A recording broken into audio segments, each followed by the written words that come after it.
You remember your classmates, will you have any regrets for anything that you may have said or done? More importantly, will you have any regrets for something you did not say or you did not do? Don't take things for granted. We have a chair in our first row dedicated to a classmate that passed away during your 8th grade year. I did not have the privilege of knowing Brian Johnson because he passed before he came to Scott High School. I am, however, absolutely positive he's here with us today, and he shares in your happiness, and he shares in your sense of pride that you have for your class. I often speak to you about the importance of your family. All the people that are here today for you are enjoying your successes. They've bragged about you. They've taken countless pictures of you. They spent an unbelievable amount of hours watching school plays, concerts, science fairs, and Little League games. They have defended you, they have waited up for you, and they've encouraged you.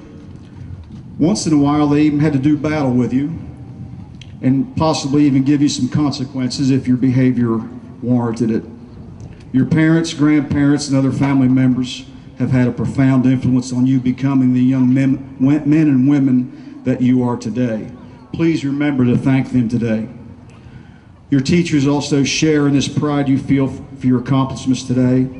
I hope that you can all remember a teacher that challenged you, pushed you to your limit, and eventually made you realize that you can accomplish anything.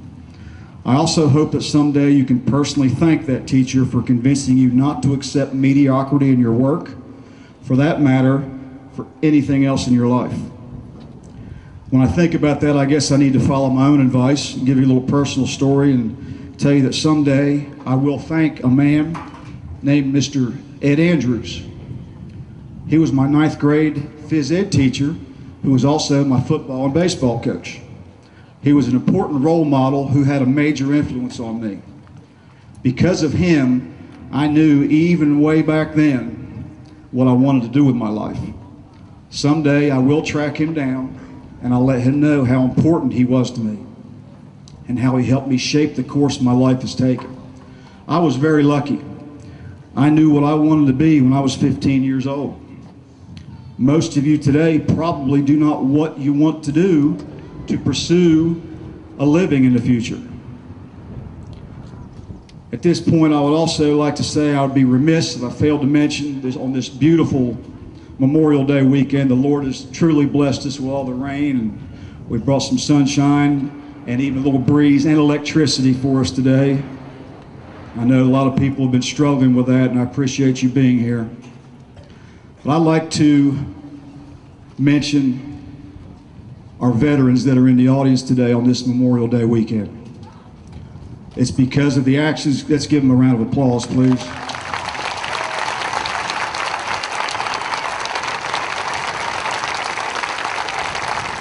It's because of the actions of these men and women that we are even able to speak of a bright future. Your sacrifice and courage in times of crisis are important reasons why we can gather here today and celebrate with our graduating class. I hope that our seniors here today, our graduates, will someday also thank a veteran for providing them a country where there is always an opportunity to pursue their dreams. Whatever you choose, you can make a conscious decision to be successful, class of 2011. Whatever you choose, you can make a conscious decision to be happy. Success doesn't happen by accident. It takes determination, perseverance to get past the many bumps in the road that are going to test your will. I believe there are 3 basic steps to success that are universal to whatever career path you choose. Step 1. Find what you love. Discover what makes you tick and pursue it. When you spend your life doing what you love, you will bring that something extra every day that will never be replaced by a machine, and it will never be outsourced to another country. Whatever you choose to pursue, make a decision to be the best. Work to find that career that gives you a sense of purpose and accomplishment every day. Step 2. Listen more, speak less. Effective listening is a skill that will enable you to advance in any profession. Effective listeners earn the trust of others. Effective listeners are able to show empathy for others, for they can truly look at things from a different perspective. In the former bestseller, The 7 Habits of Highly Effective People, there's a